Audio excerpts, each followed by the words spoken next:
Well, good morning, and thanks very much for joining us. When lawmakers on Beacon Hill get back to serious business after the holidays are over, they will face a full platter of pressing issues. This morning, let's get a local urban perspective on some of those issues. With our guest, the mayor of Somerville, Joe Curtatone, recently reelected to what term is this, Mayor? My ninth term. Ninth term. Congratulations. Thank you very much. Appreciate it. Good to have you here. Great to be here.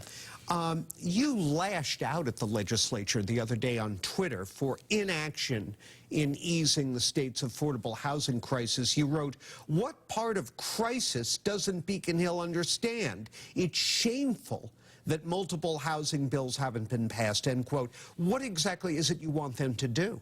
Well, we need to act like there is a crisis, and what we need is bold systemic change.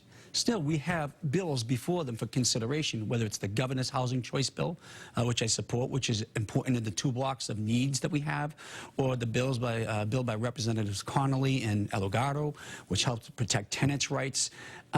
We need a lot of things to be implemented to do right to take on this crisis.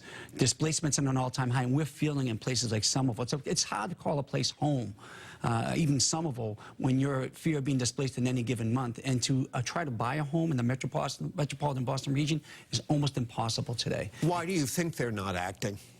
Well, I don't know exactly why. I'm part of a coalition of leaders in the region. I chair the Metropolitan Mayor's Coalition. We've sat with leadership. There are many legislators who are trying to lead the fight. I've named a couple, even on the Senate side. But we have to take the matters up. My concern is now we're going into a state election year. And we usually have political paralysis in election year. I want to give the legislature credit for passing the education funding bill they just passed along with the governor.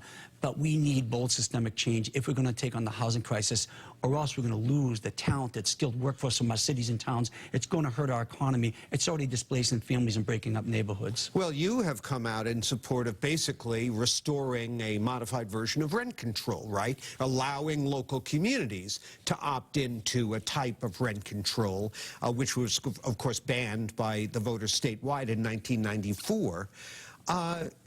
Perhaps that's a reason why the legislature isn't acting, at least on a proposal like that, because they know it's politically toxic. You know, we have to have the courage to have these debates and conversation.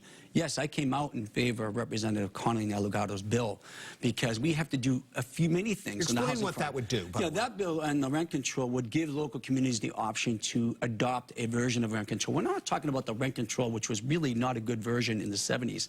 But we have to not only produce housing, we have to preserve housing, and we have to protect tenants. They are being taken advantage of. Rents are being skewed, they're being gouged, and they're being displaced. And we have to have the ability and the courage to give people the opportunity to stay in their communities. We have to have this conversation. To say we're not going to talk about it because it's politically toxic, that's not courage to me. Well, I recognize there's a problem, and I totally take your point on that, but let me be the devil's advocate here. Among the reasons why rent control was wiped out back in the 90s and was a problem for many was that it had negative impacts. So landlords who couldn't make a go of it would neglect their properties. The system was gamed by the affluent. What reason is there to think these problems wouldn't come roaring back because costs for landlords aren't going down?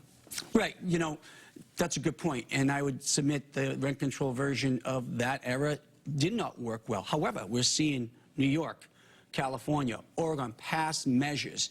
We can work together to protect tenants' rights, give them the ability to stay in the communities they love, that they call home, and protect property owners' interest and rights at the same time. But to say we're not going to have the conversation, to say it's too toxic is unacceptable. If this bill isn't acceptable, okay, give us your ideas, because right now people are being pushed out of every community in the metropolitan Boston region.